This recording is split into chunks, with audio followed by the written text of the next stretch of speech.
there is a silent revolution happening right now. It is not happening in the streets. It is happening in quiet living rooms, in private studies, and in the minds of men who have lived long enough to know the difference between loneliness and solitude. I keep having the same conversation, over and over again, with men in their 60s. These are not the men society warns you about. They aren't incels, they aren't bitter, and they aren't failures living in basement apartments.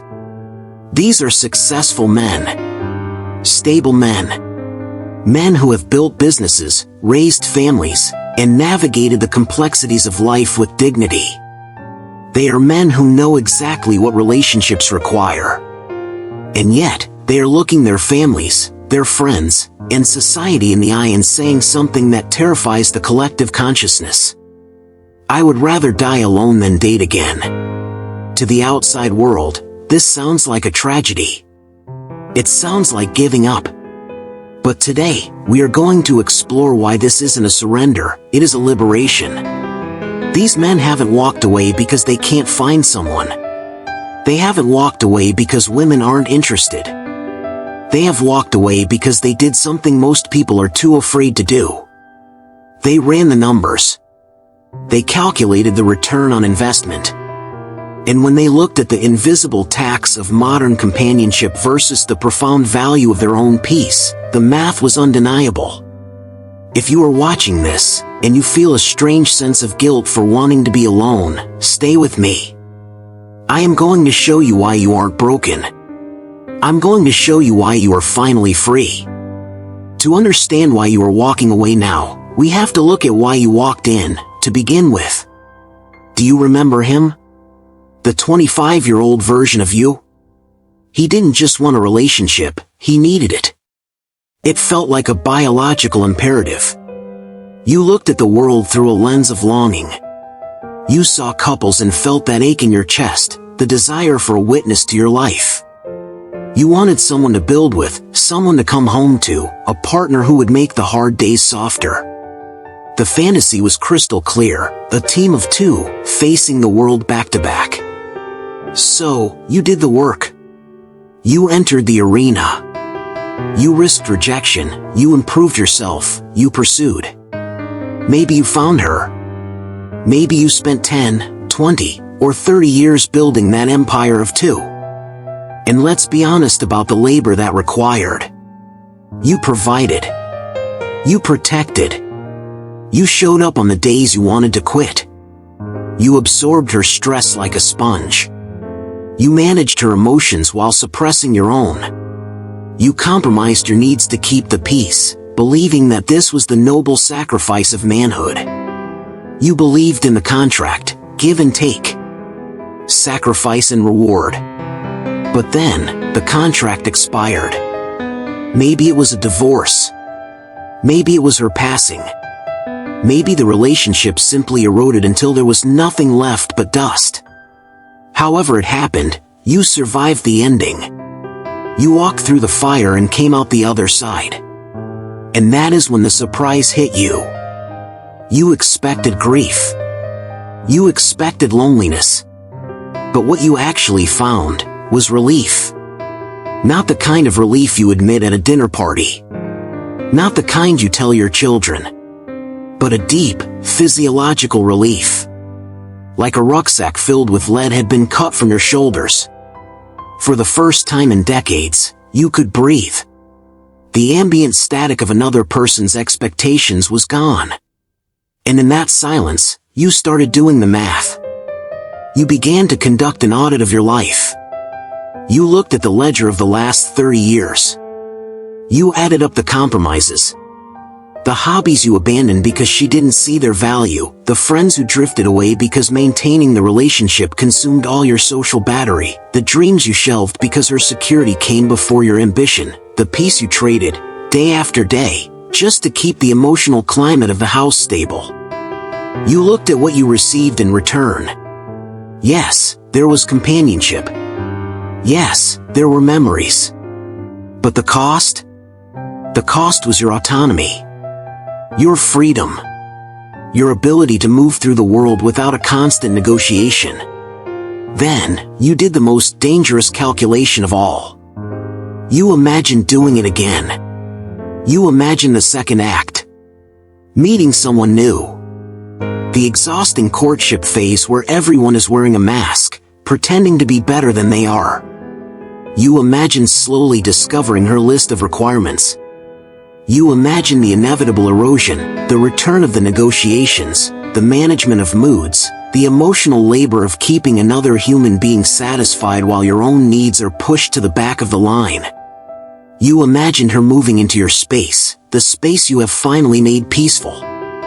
You imagine the questions. Where are you going? Who is that? Why are you quiet? You imagine the holidays with a new family, new social obligations, dinners where you sit quietly while strangers talk about things that do not interest you. You weighed the gain against the loss. The gain, someone to talk to, physical intimacy, the social approval of being a couple. The loss, your peace. Your freedom. Your money. Your time. Your right to be selfish with the years you have left. The math said, not worth it. This is the moment the world calls giving up. But you know the truth. It isn't giving up. It is waking up. You realized you don't want a relationship anymore. You want the fantasy you had at 25. But you have lived the reality. You know the price of the ticket, and you are simply refusing to pay it again. Let's play devil's advocate. Let's say you ignore the math. Let's say you let the loneliness of a Tuesday night convince you to try again. What is actually waiting for a man of your caliber in the modern dating market? You aren't meeting someone at the church social or through a trusted friend. You are entering the digital meat market. You download the apps because that is how the world works now. You reduce 60 years of life experience, character, and achievement into 3 photos and a 200-character bio. You are suddenly competing with 500 other men for the attention of a stranger. You match with someone. Wonderful. Except she is matched with 50 other men today. You aren't having a conversation, you are auditioning. You are performing. You are trying to be interesting enough that she doesn't ghost you for the next profile in the stack. But let's say you survive the digital gauntlet. You make it to dinner. What do you discover? Often, you find a woman who hasn't done the reflection you have. She hasn't unpacked why her past relationships failed. She has decided it was entirely the men's fault. She arrives not with an open heart, but with a list of demands. She requires financial stability, which often means funding the retirement she didn't plan for. She requires availability, which means fitting into her schedule, her grandkid duties, her drama. She requires you to understand her emotional baggage, but she has no intention of helping you carry yours. What is she bringing to the table? Her presence. That is it. She exists, and she believes you should be grateful for the opportunity to earn her attention. You are 60, 65, 70 years old. You have built a career. You have earned respect. You have proven your value to the world. And now, you are expected to audition like a schoolboy for someone offering nothing but companionship in exchange for everything you have built. It is a game where the prize is more of the same dynamics that exhausted you the first time. You look at this scenario and you think, why? What am I gaining that is worth this indignity? And the silence provides the answer, nothing.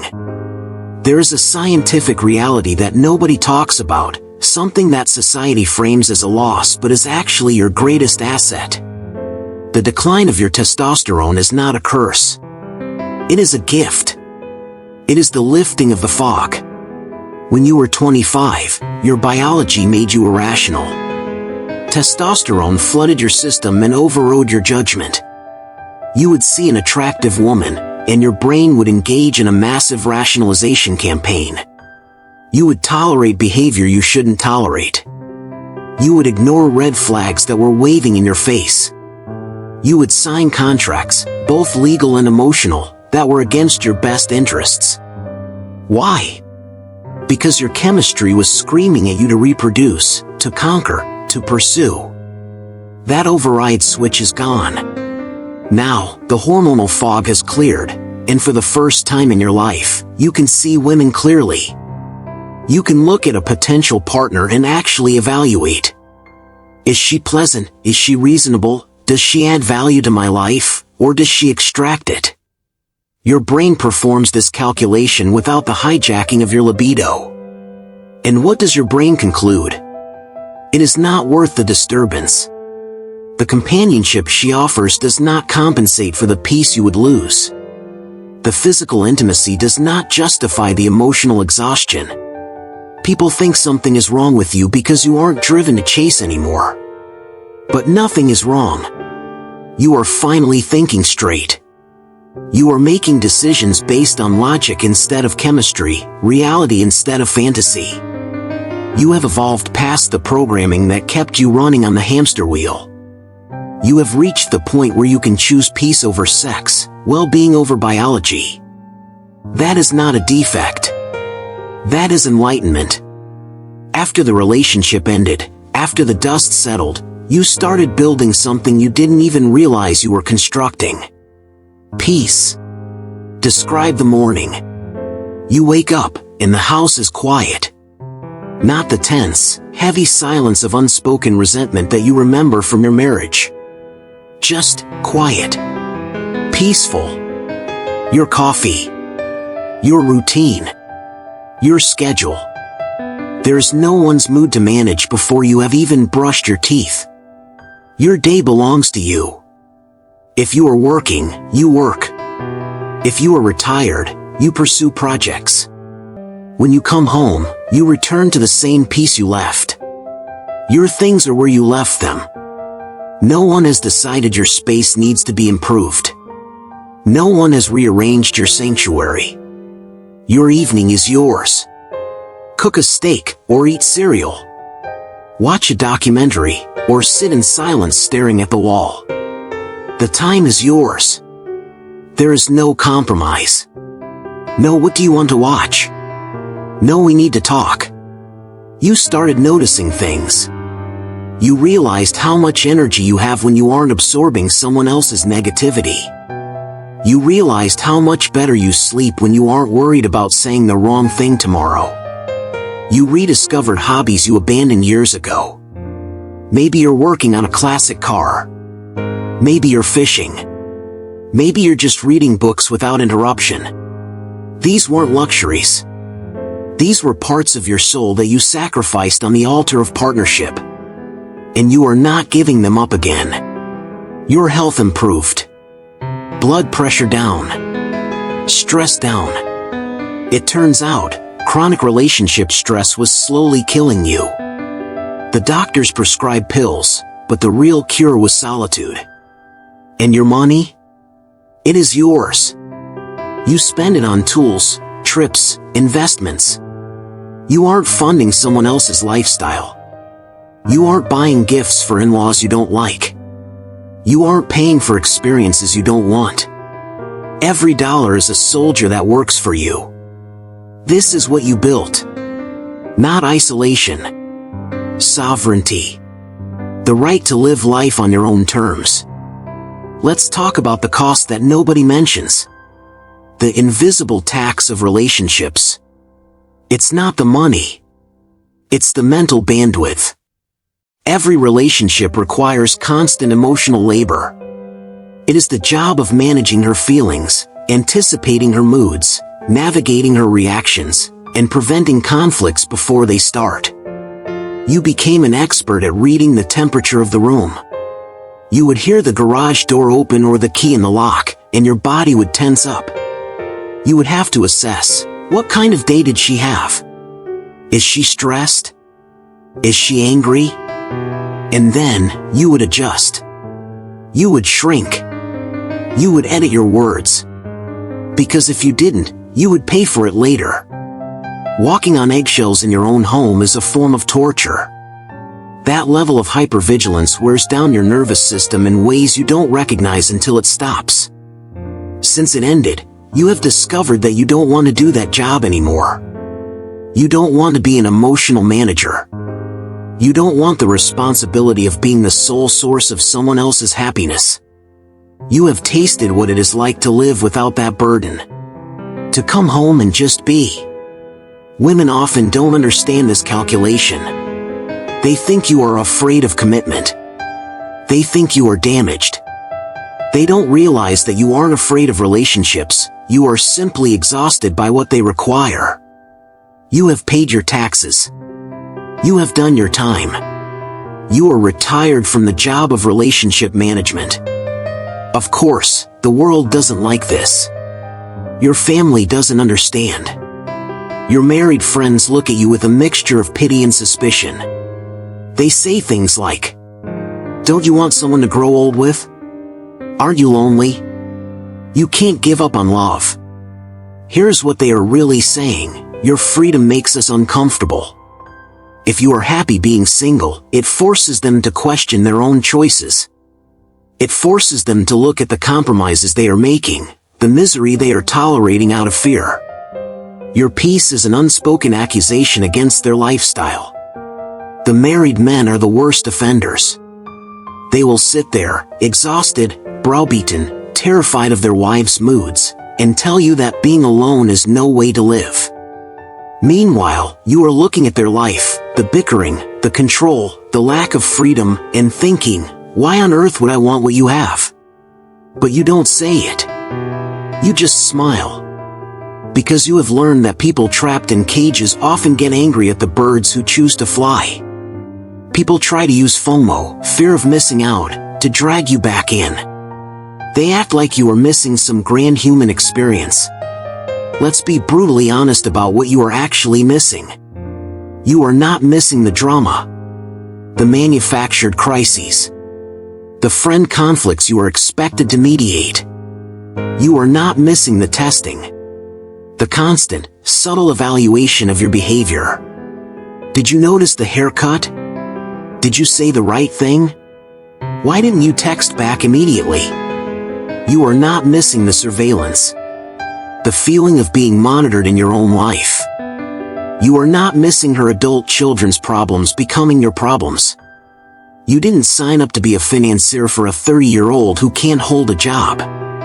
You are not missing the social obligations, the parties you hate, the dinners with people you despise. You are not missing the covert contracts, the expectations she never voiced but punishes you for not meeting. You are not missing the financial entanglement, the risk of tying your security to someone else's whims. You are not missing the comparison, being measured against her ex, her friend's husband, or some imaginary perfect man. This is what people are telling you to go back to. This is the prize. And you know better. You are grateful every single morning that you don't have to deal with any of it. If you are nodding along to this, if you feel a resonance in your chest, know this: you are not alone. There is a silent brotherhood of men who have made the same calculation. You have spent decades proving yourself. You provided. You compromised. You did your duty. Now, you get to be selfish with what is left. You get to protect what you have built instead of surrendering it. You get to live for you. So, when you say, "I would rather die alone than date again," realize that this is not a statement of tragedy. It is a statement of wisdom. You aren't choosing to die alone. You are choosing to die free. You are choosing to die at peace. You are choosing to die on your own terms, in a sanctuary of your own making, with your dignity intact and your bank account full. That is not failure. That is the ultimate success. Stop apologizing for choosing peace.